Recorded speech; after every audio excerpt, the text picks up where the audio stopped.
Generally speaking, I don't say negative things about people in these podcasts, but yeah, this is going to come across as a little bit negative. Somebody left a comment on the previous podcast about Rupert Spira. A very nice man, and I never met him, but he actually went to the same Gurdjieff group or the same organisation that I was involved with for a while.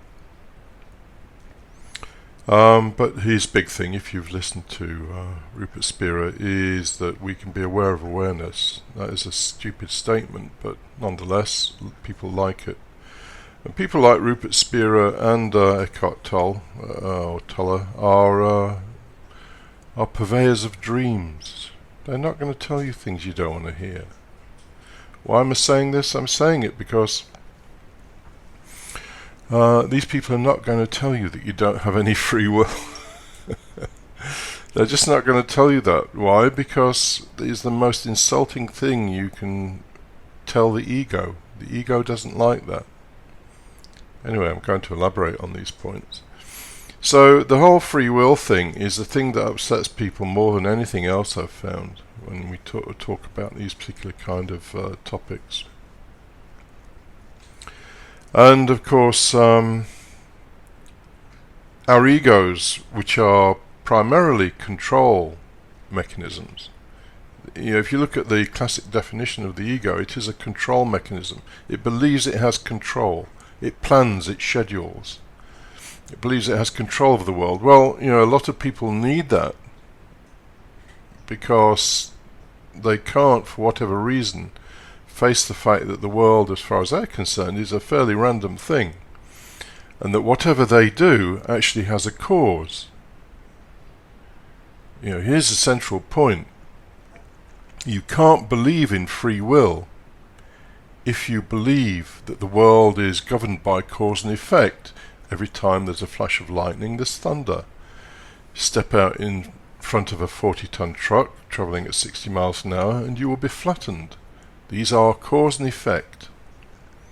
And yet when it comes to ourselves, we believe that cause and effect doesn't work. We believe that we can somehow create uncaused effects. This is what, if you believe in free will, you believe in uncaused effects. In other words, you do something for absolutely no reason. That doesn't happen anywhere else in the universe, and actually it doesn't happen with you. Spinoza called it the illusion that we are a kingdom within a kingdom. Somehow human beings are different from everything else in the whole fucking universe, and we can act kind of spontaneously and make decisions and all the rest of it, all the ego bullshit that most people's lives are based around, and they find it deeply offensive if you threaten that. So here's a warning. If you find the notion of determinism, of not having free will, offensive, you should turn this off, because I'm going to be providing reasonably good evidence that you don't have any free will. So, why do we need this free will thing so much? Well, for a start, people believe in choice. They believe that in a given situation, they can decide what to do. They don't believe that they are reacting or they're acting from conditioning and maybe their genetics and whatever. They believe that some little man in their head or woman in their head, the homunculus, is telling them what to do, and that little thing has free will, can decide what to do.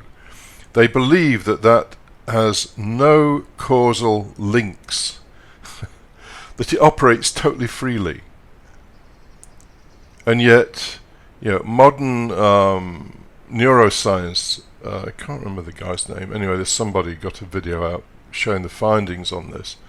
So ask someone to raise one of their hands, and several seconds before they actually raise whichever hand they're going to raise, it shows on the encephalograph or whatever it is that they've made a decision before they're aware of it. We are to use Spinoza's term, spiritual automata or mental automata. So we like the notion of free will because we like to pamper ourselves with the notion that we're, maybe kind, loving people, that we've made good choices in our lives, that we have the power to change things in the future, and so on. It's all ego, and the reason that we don't like having the notion of free will threatened is because it threatens our ego. And so this is a very, very big thing.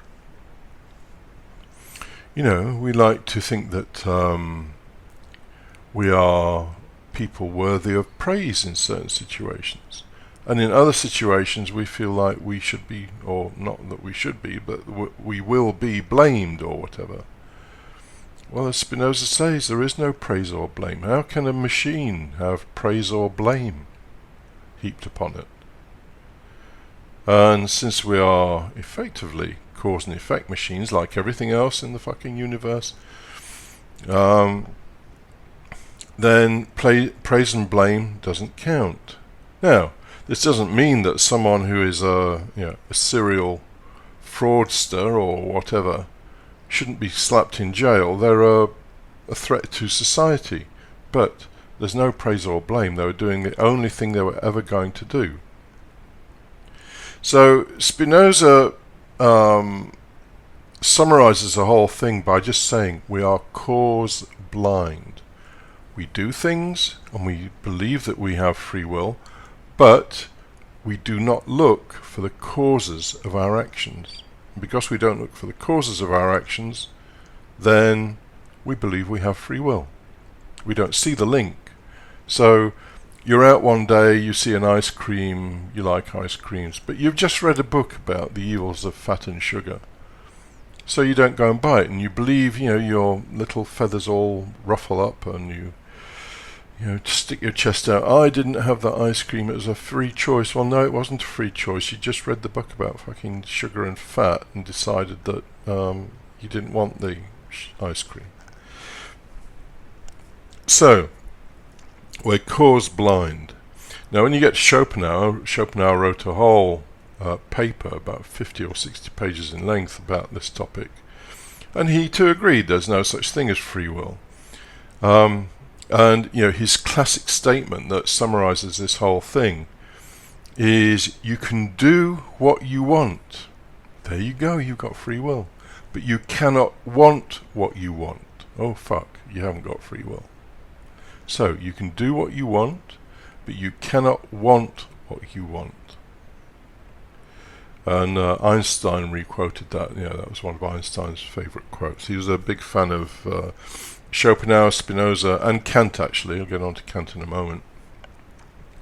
And in fact, I read somewhere that after Einstein had died, they went to clear his office, and the only portrait that was hanging on the wall was that of Schopenhauer. I don't know if that's true or not, but that's what I read. So, Kant also, in fact, all the great minds say the same thing. There is no free will. Now, Kant had a twist on it, which I think is kind of aberrant. He said, okay, in the world as we know it, there is no free will. But actually, we don't know reality. In the world of reality, there is free will. And that's a long, deep argument, and I'm not going to go there.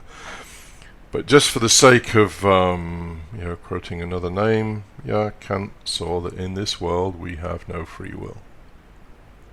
How can you have free will? It all rests on this idea that there are effects that have no cause. You do something without there being any cause for it. And as somebody mentioned on the previous podcast, that to attack free will is to make people feel disempowered. Well, yes it does, and I did warn you at the beginning of this, but the disempowerment is necessary if you are going to somehow get past your ego that feels it's in control of everything. And the ego has two sides. It may sort of stick its chest out and congratulate itself when it thinks it's done something worthy or achieve some kind of thing or whatever. But the opposite side of it is when you don't do what you think you should do, and should is a very big word here for the ego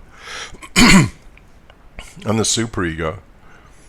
When you've got a should, well, I should go and work out at the gym every day for an hour, and then you don't do it, and then you feel disempowered because your little ego has suddenly realized it's not as powerful as it thought it was, or I should stop smoking, or I should be nicer to people, or I should not drink, or I should not masturbate, or whatever it is. Your ego likes to be in control. It wants to control the free-flowing energy through your body. It wants you to.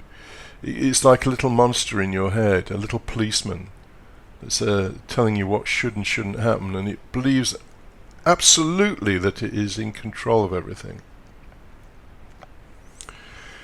And of course it's in control of nothing, because you don't know if you're going to be alive in 5 minutes' time, or what you're going to be thinking in 20 seconds from now, or what your emotional state will be in a couple of minutes from now. You don't know, because you don't know what's going to affect you.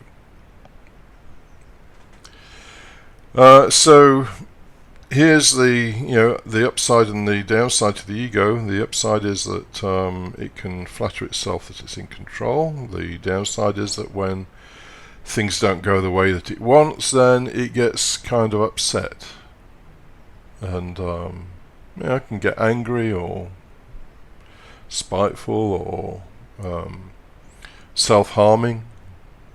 Self-harming is self-sabotage, is something from the ego. So if you want to pander your ego with the notion of free will, then you're going to have to accept the downside as well. So what is beyond the ego? Well, what is beyond the ego and the notion of control and free will is freedom, obviously. Free will, the inherent in the notion of free will is the idea of control and choice and all these things. And it's like a little straitjacket that you put around yourself. I can do this, I can't do this, I made this choice here, I decided not to do that there. There's a wonderful saying in Zen Buddhism that every choice you make will be a mistake.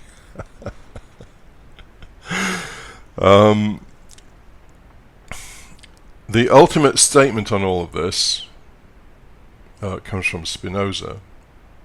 He said, "We are total slaves, and it is our highest perfection to be so."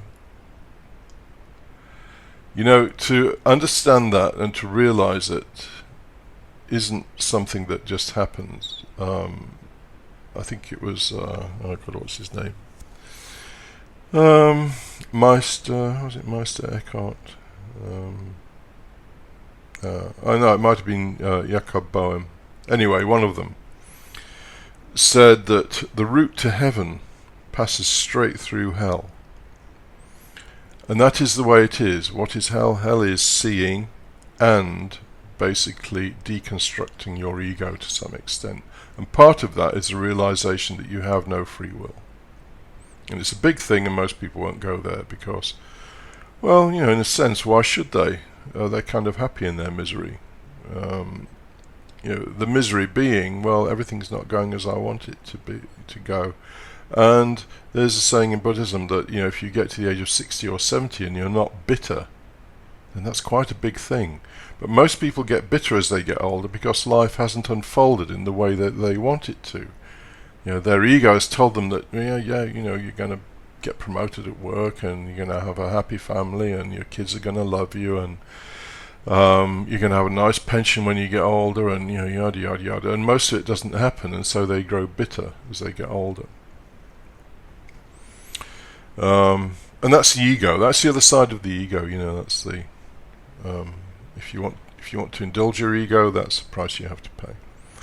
So slavery, total slavery, your realization that you're a total slave, is actually total freedom. Because what you do is you step over your ego, which as I've said is not a trivial thing, and you just become part of, manifest reality, doing whatever you do when you do it.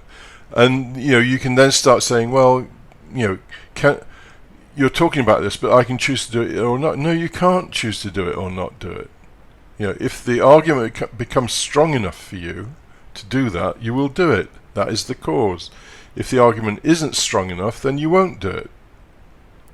There's a wonderful statement by Spinoza that will and understanding are one and the same thing.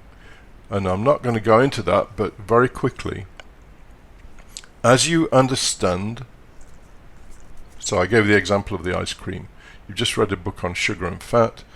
As you understand, so you will make decisions accordingly. So your will operates. Your will isn't free, it's based on your understanding. Anyway, that's enough on that. I think I've produced a podcast on free will before, but so many people seem to be offended by it that I thought it'd be good fun to do another one. So remember, the ultimate statement on all of this is that slavery, the total realization of your slavery, is total freedom.